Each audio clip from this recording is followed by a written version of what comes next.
భగవంతుడి దగ్గరికి భక్తులుగా మనం వెళ్ళవలసి వచ్చినప్పుడు ఒక ఆలయంలోకి వెళ్ళేటప్పుడు ఎలా వెళ్ళాలి, ఆలయంలో ఎలా దర్శనం చేయాలి అనేటువంటి పద్ధతి కూడా ఈ పాశురముల ద్వారా మనకు ఆండాళమ్మవారు గోదాదేవి చెప్తున్నట్టుగా అనిపిస్తుంది. ఒక ఆలయానికి వెళ్ళగానే ఆలయంలో ఉండేటువంటి ద్వారపాలకుల్ని సేవించి ముందుగా, ఆ తర్వాత లోపలికి వెళ్ళిన తర్వాత ధ్వజస్తంభం ఉంటుంది.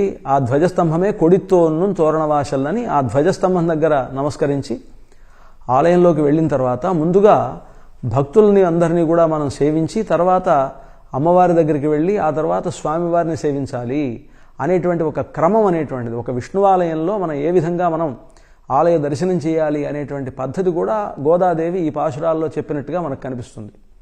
ఆలయంలోకి వెళ్ళగానే మనకు ద్వారపాలకులు, ఆ తర్వాత లోపల ధ్వజస్తంభం సేవించిన తర్వాత ధ్వజస్తంభం దగ్గర సాష్టాంగ నమస్కారం చేయాలంటారు. ఆ విష్ణువాలయంలో ఆలయాల దగ్గర కేవలం ఈ అంజలి ముద్రతోటి నమస్కారం చేయడమే తప్ప సాష్టాంగ నమస్కారం చేయడం అనేటువంటిది ఒక్కచోటే, అది ధ్వజస్తంభం దగ్గరే చేయాలి అని ఒక నియమం. ఆ నియమాన్ని కూడా మనకు గోదాదేవి ఇక్కడ చెప్పినట్టు కనిపిస్తుంది. ఆ తర్వాత నందగోపుణ్ణి, యశోదాదేవిని, కృష్ణుణ్ణి, బలరాముణ్ణి వీళ్ళని నిద్రలేపడం, ఆ తర్వాత నీలాదేవిని నిద్రలేపడం, నీలాదేవిని కృష్ణుణ్ణి కూడా నిద్రలేపడం, ఇద్దరు శయనించి ఉన్నప్పుడు దాంపత్య విధానంలో వారిద్దరూ గొప్ప అద్వైత స్థితిలో ఉండేటువంటి నీలా కృష్ణులను నిద్రలేపేటువంటి పద్ధతి వరకు మనం వచ్చాం. ఈరోజు కూడా అలాగే నీలాదేవిని, కృష్ణ పరమాత్మను ఇద్దరిని కూడా నిద్రలేపుతూనే కొన్ని విశేషాలు, కృష్ణుడికి ఉండేటువంటి గొప్పతనాలని కూడా ఈ పాశురంలో మనకు గోదాదేవి మనకు తెలియపరుస్తున్నారు. 33 అమరర్కు మున్షన్ కప్పంతవిర్కుం కలియే తుయిలழாய் செப்பமுடையாய் திரளுடையாய் செத்தார்க்கு வெப்பங்கொடுக்கும் விமலா துயிலழாய் செப்பென்ன மென்முலை செவ்வாய் சிறுமுரங்குல் நப்பின்னனங்காய் துருவே துயிலழாய் உக்கமுன் தட்டொளியுன் தந்துன் மணாளனை ఇప్పోదేయమ్మై నీరాట్టేలోరెంబావాయి. గోదాదేవి అంటున్నది, ఇప్పుడు నిన్నటి రోజున ఈ నీలాదేవి లోపల నుంచి బయటకు వచ్చి తలుపు తీద్దాం అనుకునేటప్పటికీ కృష్ణుడు నీకంటే ముందు నేను వెళ్ళి ఆ గోదాదేవి మొదలైనటువంటి వాళ్ళందరినీ కూడా నేను లోపలికి పిలుస్తాను తలుపు తీసి అని ఆయన వెనక్కి లాగ్గానే నీలాదేవి ఆ చేయి పెట్టి లాగ్గానే ఆవిడ కొంచెం కృష్ణుడి పైన పడింది. వారిద్దరూ ఎవరికి వాళ్ళ యొక్క సౌందర్యాస్వాదనలో ఉండి ఆ కృష్ణుడు కానీ నీలాదేవి కానీ ఏం ఉలక్కుండా పలక్కుండా ఉండేటప్పటికీ అప్పుడు గోదాదేవి నిన్నటి రోజున అమ్మ నీవు కానీ కృష్ణుడు కానీ మీరిద్దరూ గొప్ప స్థితిలో ఉండేటువంటి గొప్ప దంపతులు, మీరిద్దరు ఆది దంపతులు, దివ్య దంపతులు, అలా ఉండేటువంటి మీరు మమ్మల్ని రక్షించాలి తప్ప ఈ విధంగా మీరిద్దరే అలా కలిసి ఉండడం కాదు, మమ్మల్ని కూడా మీతో కలుపుకోండి అని ఈ పిల్లలు ఏ విధంగా అయితే తల్లిదండ్రులను ప్రార్థిస్తారో అదేవిధంగా నీలాకృష్ణులు ఇద్దరిని కూడా ప్రార్థించడం అనేటువంటిది నిన్నటి రోజున కనిపిస్తుంది. ఈరోజు చెప్తున్నారు పాశురంలో 20వ పాశురంలో కృష్ణ పరమాత్మను గురించి ఉద్దేశించి చెప్తున్నారు. ఓ కృష్ణ పరమాత్మ, నీవు మమ్మల్ని రక్షించవయ్యా, మేమంతా కూడా నీ భక్తులం కదా, ఎట్లాగైతే నీవు అందరినీ దేవతలందరినీ కూడా కాపాడావో అలాగా మమ్మల్ని కూడా కాపాడవలసింది. 33 అమరర్కు మున్షన్ను కప్పంతవిర్కం కలియే తుయిలழாய். కప్పంతవిర్కం కలియే, వాళ్లకు దేవతలకు ఉండేటువంటి కప్పం, భయం, కంపం. కప్పం అనంటే తమిళంలో కప్పం అంటే దానికి కంపం అని పేరు. కంపం అంటే భయం అని అర్థం. ఈ భయాన్ని కప్పంతవిర్కం కలియే, భయమును పోగొట్టేటువంటి ఒక పరాక్రమవంతుడైనటువంటి స్వామి తుయిలഴాయ్ నిద్రలేవలసింది. అయితే ఆయన ఎలాంటి వాడు? 33 అమరర్కం, 33 దేవతలకు కూడా మున్షన్రు, వాళ్ళకు వచ్చేటువంటి కష్టం కంటే ముందే వెళ్ళి, అంటే దేవతలకు కూడా కష్టాలు ఉంటాయండి, అంటే దేవతలకు కూడా కష్టం ఉంటుంది. ఎప్పుడు వస్తుంది? అసురులైనటువంటి రాక్షసులైనటువంటి వారు వారిని ఆక్రమించినప్పుడు ఆ భయం పోగొట్టుకోవడానికి భగవంతుణ్ణి వీళ్ళంతా కూడా ఆశ్రయిస్తారు. రావణ, కుంభకర్ణాదులు, హిరణ్యకశిపుడు, హిరణ్యాక్షుడు మొదలైనటువంటి రాక్షసులంతా కూడా విజృంభించినప్పుడు, బలిచక్రవర్తి విజృంభించినప్పుడు వాళ్ళకు వచ్చేటువంటి ఆ కష్టాలు తొలగించుకోవడానికి భగవంతుణ్ణే కదా వాళ్ళు ఆశ్రయించింది, కృష్ణ పరమాత్మనే కదా ఆశ్రయించింది. కనుక ఇక్కడ 33 అమరర్కు, 33, ఇక్కడ 33 అంటే 33 అని చెప్తున్నారు. ఈ 33 దేవతలు ఎవరు అనంటే ఏకాదశ రుద్రులు, ద్వాదశాదిత్యులు, అలాగే అశ్విని దేవతలు, అష్టవసువులు ఇలాగ ఉండేటువంటి వాళ్ళంతా కూడా మొత్తం 33 ఉన్నారు. ఈ 33 దేవతలు కూడా 33 కోట్ల దేవతలతో సమానమైన వాళ్ళు కనుక ఈ 33 కోట్ల దేవతలకు ఉపలక్షణభూతులైనటువంటి 33 దేవతలకు అమరర్కు మున్షన్ను వాళ్లకు కష్టం కలిగేదానికంటే ముందే వెళ్ళి కప్పంతవిర్కం వాళ్లకు ఉండేటువంటి భయాన్ని తొలగించేటువంటి కలియే పరాక్రమవంతుడైనటువంటి కృష్ణ పరమాత్మ తుయిలళాయ్ నువ్వు నిద్రలేవలసింది. కలియే తుయిలళాయ్ 33 అమరర్కు మున్షన్ను కప్పంతవిర్కం కలియే తుయిలళాయ్ శప్పముడయాయ్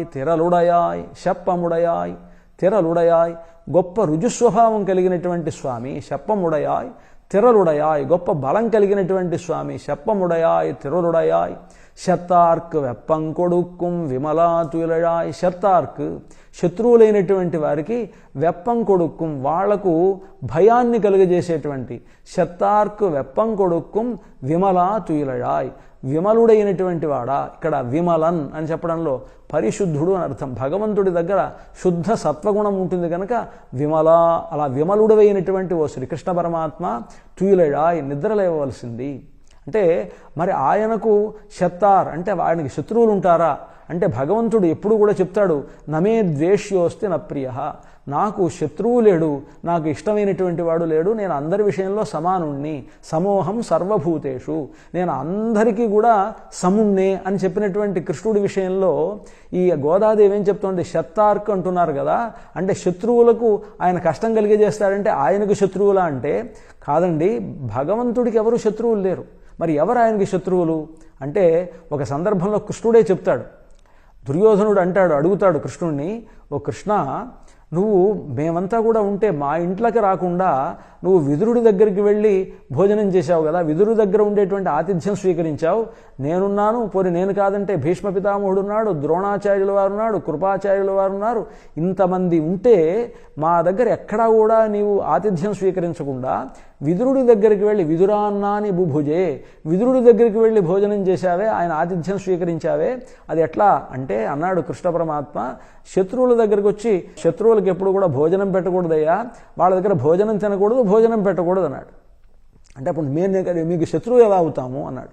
అంటే నువ్వు పాండవాన్ ద్విషసే రాజన్ మమ ప్రాణాహి పాండవాహ, ఓ రాజా దుర్యోధన నువ్వు పాండవుల్ని ద్వేషిస్తున్నావు, పాండవులను ద్వేషిస్తున్నావు కనుక పాండవులు ఎవరనుకున్నావు నువ్వు, మమ ప్రాణాహి పాండవాహ, నాకు 5 ప్రాణములు ఎవరంటే ఈ 5 పాండవులు కదా, అటువంటి పాండవాన్ ద్విషసేరాజన్ పాండవులను నువ్వు ద్వేషిస్తూ ఉన్నావు, వాళ్ళని శత్రువుగా భావిస్తున్నావు గనక, వాళ్ళు నాకు ప్రాణభూతులు గనుక నీవు కూడా నాకు శత్రువే అన్నారు. అంటే ఎవరైతే భగవద్భక్తులకి శత్రువులో వాళ్ళు భగవంతునికి కూడా శత్రువులు.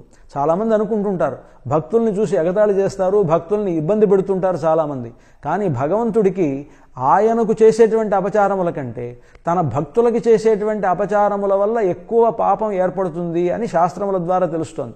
కనుక భగవంతుడికైనా మనం ఏదో తెలుసో తెలియక అపచారం చేయొచ్చేమో కానీ భగవద్భక్తుల విషయంలో ఏనాడు అపచారం చేయకూడదు అనేటువంటి విషయం దీనివల్ల మనకు తెలుస్తుంది. ఎందుకంటే కృష్ణ పరమాత్మ భగవంతుడు ఎప్పుడు కూడా తనకెవ్వరూ శత్రువులు లేకపోయినా తన భక్తులకు ఎవరైతే శత్రువులో అలాంటి వాళ్ళనే శత్రువులుగా భావిస్తాడు కనుక శత్తార్కు వెప్పంగొడుక్కుం విమలా తుయిలళాయ్, అలా ఉండేటువంటి ఓ కృష్ణ పరమాత్మ విమలుడా తుయిలళాయ్ నిద్రలేవలసింది. ఉక్కమున్ తట్టొళియున్ తందున్మణాళనై ఇప్పోదేయమ్మ నీరాట్టేలోరెంబావాయ్, ఓ నీళాదేవి ఉక్కమున్ తట్టు విమలా తుయిలళాయ్ చెప్పెన్న మెన్ములై చెవ్వాయ్ చురుమరంగుల్ నప్పిన్ననంగాయ్ తురువే తుయిలళాయ్. చెప్పెన్న మెన్ములై ఓ సౌందర్యవతి అయినటువంటి ఓ నీళాదేవి, చెవ్వాయ్ అందమైనటువంటి అధరములు కలిగినటువంటి ఎర్రనైనటువంటి అధరములు కలిగినటువంటి ఓ నీళాదేవి, చెప్పెన్న మెన్ములై చెవ్వాయ్ చిరుమరంగుల్ అందంగా నడుము కలిగినటువంటి ఓ నీళాదేవి, చిరుమరంగుల్ నప్పిన్నై ఓ నీళాదేవి, నప్పిన్న నంగాయ్ తిరువే తుయిలళాయ్ ఓ తిరువే ఓ లక్ష్మీ స్వరూపురాలైనటువంటి నీళాదేవి నీవు నిద్రలేవలసింది, నిద్రలేచి ఉక్కమున్ తట్టొళియం తందు ఉన్మణాళనై విసనకర్రను అద్దాన్ని కూడా మాకిచ్చి, విసనకర్ర అద్దం, ఉక్కమున్ తట్టొళియం తందు ఉన్మణాళనై ఇప్పోదేయమ్మ నీరాట్టు, నీ భర్త అయినటువంటి కృష్ణుణ్ణి మమ్మల్ని కూడా కలిపి మేమిద్దరిని కూడా స్నానం చేసే విధంగా ఉక్కమున్ తట్టొళియం తందు అద్దాన్ని విసనకర్రని కూడా మాకు ఇచ్చి మా చేత స్నానం చేయించవలసింది అని ఈ పాశురంలో ఇక్కడ మనకు స్నానం చేయించేటువంటి విధానం. అంటే మార్గశిర స్నానం అంటే ఏమిటో చెప్తారు. అంటే ఇక్కడ వీళ్ళ ఉద్దేశం ఏంటంటే మామూలు స్నానం అని కాదని మనం ఇందాక చెప్పుకున్నాం. కనుక ఇక్కడ వీరి ఉద్దేశం ఏమిటంటే కృష్ణుణ్ణి వీళ్ళని కలపడం అంటే అర్థం ఏంటంటే కృష్ణ గుణానుభవంలో వీళ్లను స్నానం చేసే విధంగా చేయడం, గుణానుభవ స్నానము అనేటువంటిది ఇక్కడ గోదాదేవి యొక్క అభిప్రాయంగా మనకు పెద్దలు చెప్తారు. స్వోచ్ఛిష్ట మాలికాబంధ గంధబంధురజిష్ణవే విష్ణుచిత్త తనూజాయై గోదాయై నిత్యమంగళం.